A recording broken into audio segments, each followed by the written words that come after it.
right? Okay. If you pay the money on top. But otherwise, you join the waiting list, right? So that's the difference. But where it does help is the emergency room with the public health care is fucking outstanding. Yeah. Because it doesn't matter who you are. Everyone gets served exactly the same. You just go in, and you can be on holiday in Britain and break your leg, and they don't give a shit that you're a tourist. They'll still fix you up. And how do they ensure that you pay them? But they don't. It's paid for in tax money. No one pays. This seems... We left England because we were tired of taxation without representation. And now the grand irony of ironies is that England is taxation and it's completely represented. Yeah. And every step of the way. The streets are paved. I know I'm going to get fucking tweets from England like, The I live in Devonshire and my street's not paved. The tax is about 4 to 5% higher than America. It's not much higher than America. And it's you get a lot more for it, I'll tell you that much. What if have you been to the emergency room in the States?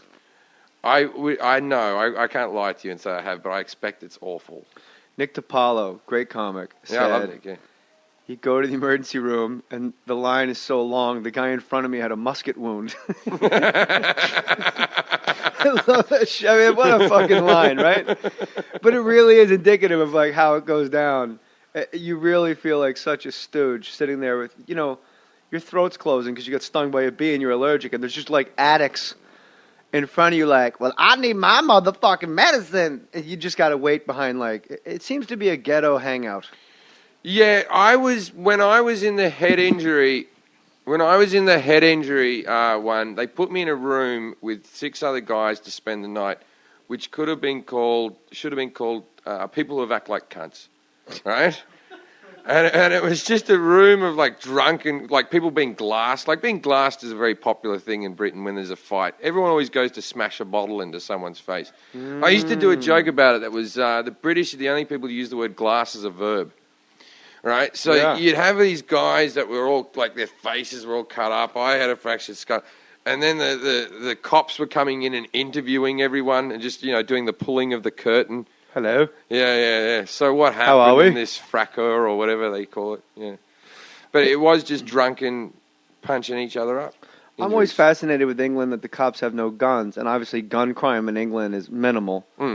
Like that old Bill Hicks bit, like some shit breaks out. Oh, I have a soccer ball. There's no guns in England. And like the cops have those little batons. And I always thought like... They have pepper spray and stuff. Right, but just if a cop pulls you over, you're like walking the streets of Mount Olympus, and some shit breaks out, and a shoving match, and a cop gets out of his car, tells you to sit down, and you tell him to fuck up, and he takes out that sidearm and points it at you, you're laying on the fucking ground. Yeah, but you're not there's not going to be a Trayvon Martin type activity happening as well in society. Well, there's an ebb and flow, sure. you gotta weigh up the good with the bad. The reason that they need guns here is because they know the other guy might have a gun. Well, we know they do, yeah. Yeah. So, if someone's up to no good, they probably have a gun on them. So the cops have to have a gun. It's I guess mostly I'm impressed that the bobbies in England are able to control shit without guns. Yeah, look, but the riot squads have guns. Oh. They can call in guys with guns. It's just the beat cops don't have guns. Sometimes you'll get pulled over for a traffic violation in the States, and I assume Australian cops, guns? My brother's a sergeant in the SWAT team of New South Wales. The sniper from the Olympics? Yeah. My brother... Strawberry kisses. Yeah. So, the Australians do have guns, yeah.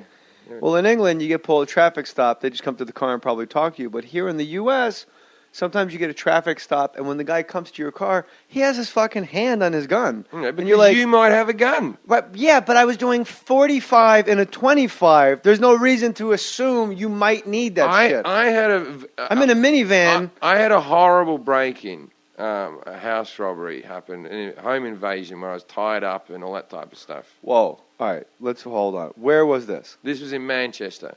Is it in England? North of England, yeah. All right, I've never heard this story. So... I told it on Opie and Anthony, so I don't want to tell the whole story again, and it's on the internet, and people have heard me say it. But it's all right. Basically, do you know Steve Hughes, the comedian Steve Hughes? No. He's a very popular comic in Britain. Arguably, I reckon one of the best political comics in the world. I heard he killed Tommy Cooper. Yeah, he did. Anyway, so me and Stevie were in this house. And my girlfriend was in the next room asleep, and we were watching The Unforgiven. I think we were smoking a joint or something. Now, the guys thought we were drug dealers. Right. Because I drove a nice car. Neither of us seemed to go to work. We used to, like, if someone knocked on the door at 3 PM, I'd answer in my underwear eating a bowl of cereal. Just standard drug dealer behaviour. See what I was eating when you got here? Yeah, exactly. And you're in a wife beater eating cereal. But I put on a nice shirt for the with for the radio. A couple of Mexicans running around. Like, you look like a drug dealer. Like, it was. La raza, cocoyo mañana. Yeah. And so they cased the place out, and they went up there was a drain pipe that came out of the wall, down the side of the wall, that went up to where the toilet was, right? And so one of them scurried up the drain pipe, went through the window, went down the stairs, and let the other one in the door, because the upstairs window was open. Now, I heard the footsteps on the stairs, but I thought it was my girlfriend going up or down from the bathroom. So we just sat there, and the next thing I know, a fucking machete is put at my throat. And I heard you tell this story in opening, Anthony. Yeah. Just tell it as if you never told it before, because it's a lot of new people listening. And it was a curved blade, like a one you'd cut sugarcane with. Like a scythe. Like like a big, rusty... The Grim Reaper. A rusty thing. And he came in, and then another nervous bloke who was a lot thinner. The other guy was stacked, right? Yeah. This other lad comes in with a hammer. Jeez, that's scarier. Yeah, that's kind of scarier, isn't it? Yeah. And he comes in with a hammer, and he just sort of stands there. And they're both wearing like ski masks. And they go, how do you know they weren't skiers and they just got lost? Exactly. And it was the middle of June. Oh, so that's how you knew. It was lovely warm weather we were having. Dubious men. And and it was 3 AM. And so one of them goes, "Where's the drugs? Where's the drugs?" And you've never seen anything funnier than Steve Hughes sheepishly handing the guy a joint. Just slow. It's only like an inch left. Like, wow, you guys went out of your way to just take a hit of my joint. Yeah. So wow. So we didn't have any drugs. We didn't have any drugs, and I think I had like half a gram of coke on me. It was a pretty limited. And I have to give Steve Hughes credit for this joke. This is one of these things. You know, when comics get accused of stealing jokes from each other. Me and Steve obviously both do this on stage, and I will get the occasional thing. Go, Steve Hughes tells that story, and I'm like, yeah, I was the guy that he talks about with the knife to the fucking throat. I think we both have ownership of this, right? But Steve, when he tells it, he has a joke that goes. He goes. Because Steve's a metalhead with long hair and a beard, and used to be the drummer for Slaughter Lord from Australia. Like he was. Oh, Steve Hughes. Yeah. And so Stevie he has a joke where he goes, "I think you guys have come to the wrong house. All we have here is 2,000 heavy metal albums, and I think you may be into hip hop." So he never says their colour. He just says that in the routine. Were they black guys? Yeah. See, black English guys are it's like seeing a unicorn. It's the weirdest shit. When you see a black guy and he goes, "Look, bruv, let me hit," I don't know. Butcher the accent. You know, the main black guy out of The Wire is British. I did not know that. McNulty's British as well. Yeah. And the main guy that runs the whole thing, and he was in The Office for a little bit as well. Yeah. He's British as well. So I didn't know that. There you go. He played a tough guy. And he likes hip hop. Yeah, probably. Not Slaughter Lord. One of the guys was mixed race, because that came up in the court case. Anyway, so they come in, and Steve sort of hands in the joint. We don't have any money. And then one of them just sort of picks me up by the back of the hair and holds a knife to my throat and sort of drags me around hostage around the house. And he goes, drags me into the room, and the girlfriend literally goes, "Hey, honey, you coming to bed?" And she sees what's going on. It's like, does that silent scream. And she's naked, right? So I'm like, just stay under the bed. Don't look up or anything. And she puts like the duvet over her head. Fuck, I haven't told this story for years. She puts the duvet up over her head, and then Steve has to like start getting all this shit and putting it in my car, right? But then the guy goes, "Where's the keys to your car?" And I went, "Oh, I don't know. Yeah, because now you have a problem. Not the knife in the neck. When they ask for the keys to your car, you're like, "Oh shit, now I have a problem." Yeah, because they want my car. No, I'm look, take it all, just leave. Oh, I thought you didn't. Everything's insured. I don't give a fuck. Oh, right? okay. But he's like, the problem I have is exactly what I said to him. I said, he goes, where's the keys to the car? I go, oh, I'm not sure. He goes, don't hold out on me. He pulls my hand out and he starts cutting into my pinky finger, right?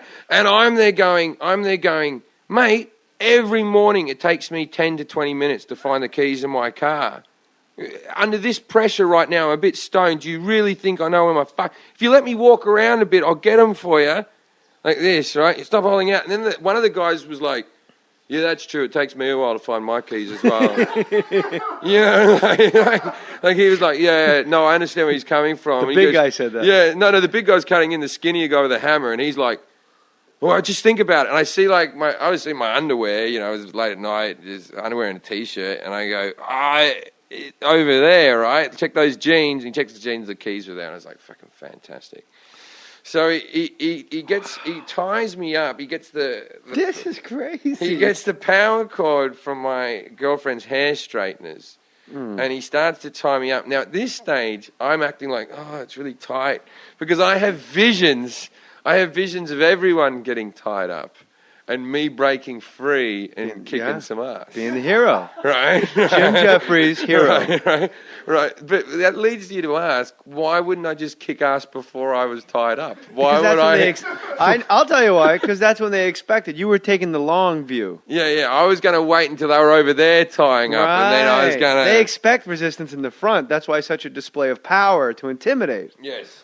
And then you wait till everyone's cool, calm. I've given you the keys to the car. And here's Steve gave you a joint. Pow! And I had a little bit of a cut on my neck, and they cut a little bit of my head as well, and I was bleeding from my head. And that's right where you got hit that's the other side I got hit, but that's where the blood was coming out there. I've still got a scar. Your head's like a goddamn pincushion. I've still got a scar that when I shave my head, I look like I'm a tough guy when I shave my head because of all the scar tissue, yeah. I always would have thought you were a tough guy. And so I'm tied up. And they put a shoe bag over my head. Ooh, that's the scariest thing, right? Yeah, not like a pillowcase. You know when you buy a pair of like nice shoes like once in your life, and it comes in a little drawstring bag for some reason, like Julius Marlowe's or something. I must have been to a wedding that month because I had a shoe bag. Right? I don't even own black shoes. Super bizarre confluence of events that they had that to reach for. Yeah.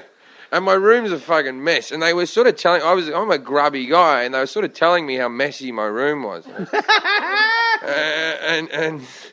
and so they put the shoe bag over my head.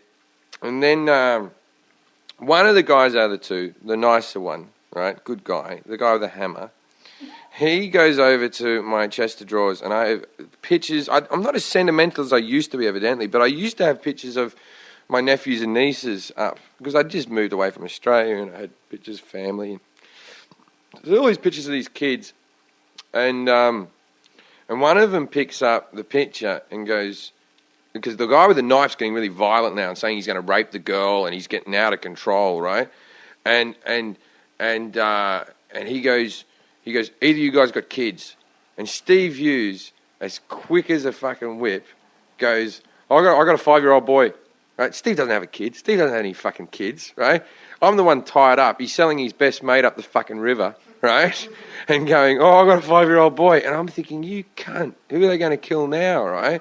So I went, I've got a 4-year-old girl, right? Because who are you going to kill? The one with the 5-year-old boy or the 4-year-old girl? You're going to And the girl goes, I have a 2-year-old tranny. Like that. They just keep out getting younger and different sexes. Steve goes, my one's retarded. If I had a crystal ball, I never would have stepped in there. I'm so sorry. That was so brilliant, Jim. God damn it. And this all happened. This all happened, right? Mine's retarded. What do you say? Mine's retarded with no limbs. I just like... and so they about 40 minutes past, they start gathering everything up in the house, and as they're leaving, the nice one goes, he's about to leave. We just went to Prague, and I had this little tiny pocket watch that I bought off some flea market for about $5. It looked like it was an antique, and it had a sort of Nazi feel with an eagle on it and everything. And I thought it was like a cool looking thing, right? And this guy picked it up, and it looked like an antique. And as he was leaving, and I knew he was leaving, he goes, is this got any sentimental value? I didn't even know at that stage what he picked up because I had the bag over my head. And I was just like, take everything, you know what I mean? And he goes, has this got any sentimental value? And I went, no, but the DVD player is a family heirloom. And the guy sort of laughed. It's like we'd become friends, and then and then they left. They said that one of the guys would stay in the house, where they got our ATM cards and our PIN numbers, and they were going to go get the cash. The other guy was going to stay and make sure it was the right PIN numbers we'd given, and we heard the car drive away, and then we sort of went, mate, like this, right? There was no noise. It was obviously they both left. They just wanted us to stay in one position as long as possible. Steve runs to the kitchen. He runs back in, and he was laying on the ground with a